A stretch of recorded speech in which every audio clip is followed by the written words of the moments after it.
What's up, everybody? This is your man, Mr. No Edit, and this is my new show, the Mr. No Edit Show. Mr. No Edit Show! Now, bringing out here again, this is a part 2 of the Mad Dancers, since we have so much information flowing. We have Floyd from the Mad Dancers, and Bisco Joe, also from the Mad Dancers. Yes, sir. What's going on, bro? What's going on? All right. They might or may not be able to tell that this is the same night, based on what we're wearing. Got your head. But we're going to keep it moving, and you can see me this time. All right. We improve as we go. That's it. So, here's the question right here. I'm going to ask it to both gentlemen. Mm-hmm. When you first started dancing in the group, what type of dances were you doing? Could you kind of describe for the people to let them know what you were doing, how it looked back then? And give me a year, please. Around 81, 82, we just make up dances. And we did a dance what we call discoing.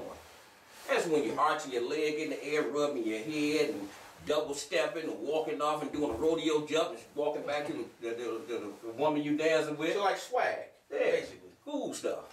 Especially at cabarets.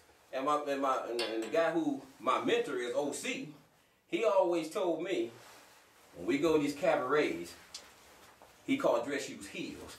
He said, make sure we got the heels on. He said, because we gonna sound these heels off on the floor. Like that? Yeah, when we dance, we hit, come, when we be dancing. He said, sound them heels off, you know. And what were some of the songs you were dancing off of? What were the highlight, the songs? Bohannon. Like I said, Bohannon, it's like when that song break, he said you can't let none of that music go to waste. You got to, I don't care what kind of dance, but be going in. He said you take a break now when they calm down, but them 2 breaks in that song, you better be going. Yeah. And it better be right, perfected. And he told me, like we had a cabaret. He said, now listen, if you got nerve to get out there and start dancing, now who's that's OC, OC Cole. He said, if you start dancing and there ain't nobody else dancing, they gonna all be looking at you. Don't make no mistakes. Be ready. Have your stuff coordinated what you gonna do, but don't make no mistakes doing it. Right. If you got nerve to dance when ain't nobody else dancing. So, yeah. Because all eyes on you. He used to sit me in the living room and have talks with me when I got off work. Not just dancing. We would have talks. You know, he had been in a chair over there like he interviewed me on TV.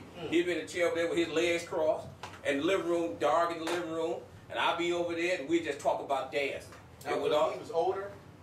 I think also around the same age, or maybe. But he danced before you. He already been, you know. He knew the game.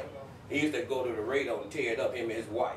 They used to be jumping. He used to be jumping over the railing at the radio, doing the splits and coming back up and doing all kind of stuff. So, OC was a real good dancer. He's like a mentor. Yeah, in a way. So. Okay. So Joe, when you started, the dance had changed, obviously. Right. What were some of the moves that you guys did? Well, third generation, man. Of course, we did shuffling. You know, the basic. Like I said, you always want to give us a year. You want to. I guess around. Well, they were doing different moves in the middle '80s on up. I started when I got into the group. It was later '80s, '88, '89, somewhere around that area. We were doing shuffling and walking the feet. You know, it was a particular way you walk your foot around. You know, crossing over. Spraying your legs out, walking your feet out, bringing them back together. Yeah, all the moves had names. Yeah, you know, you had certain names. Yeah. Then people were already biscoing. You know, you got put your chest in it with the shoulders, all right. Where'd that come from? Who made? I don't really know. They've been doing it for years, but when I started doing it, I guess I put so much emphasis, a different way of doing it, the form I had. And you put it with that name. Right. My boy Freaky Will, rest in peace. He named me that. It became your middle name. Yeah, that's what a dance, and that's where that name came from. First name. Yeah, the first name exactly. And I named Will Freaky Will, so that's how he got his name. And that's interesting. Freaky Will and Hen, for those who didn't know, were last generation Mad Dancers. Right. And then that ran into or became Dream Team. Exactly. Branched off and created Dream Team. And, they went from there, started doing their own thing, doing parties and whatever. Okay, okay. Another interesting point Floyd has said was that shuffling wasn't called shuffle at first. Well, we call it shuffling. We call it different things. We call it shuffling. We call it shifting. Shifting.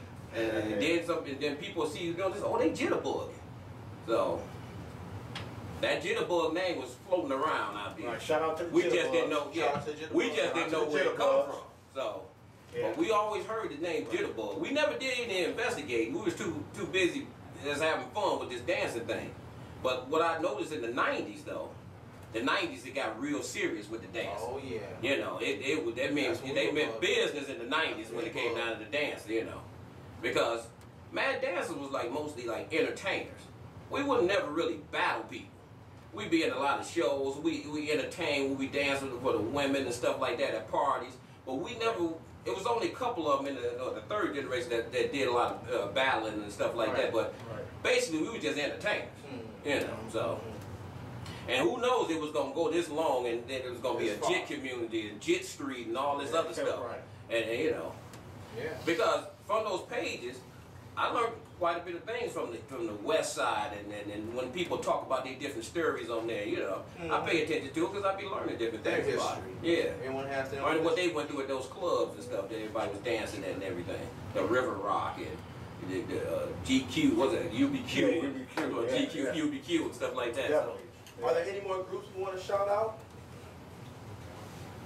Well, shout out to We got- the X-Men. Got to shout out to the X-Men. X-Men, World X. Threats, I can't Death say- I Squad, can't say the Polo last Boys, word. Death Threat. Death Threat. Death Threat, when they combine themselves together. Yeah. I don't know. So, Yeah. Polo, Oh, Strictly Ghetto, of course. Strictly Ghetto, Four baby. That's right. Phobic. Yeah. Dancing Bears, Spice Girls. There you go. I'm going way back. All one big family. East side, west side, collabo. H Park, HP Posse. Yeah, that's right. No. That's right. And now we have the East-West Collabo putting on a party March 5th. March 5th. March 5th at the Ritz. 5 DJs. Yeah. You gonna be at the place? Be right in there. Shaking my shoulders when I come through the door. You gotta give a shout out to 7 Mile Twins, Kawana and Shawana. Oh, for sure. You know, Oh, you yeah. gotta throw them in there. You know, we got Selena. We call them the female man. Oh, we got females. Trina. We got Tola. So there's some old names that you know, some females that got it in. You know. All right. Well, I thank you, brothers. Yes, sir.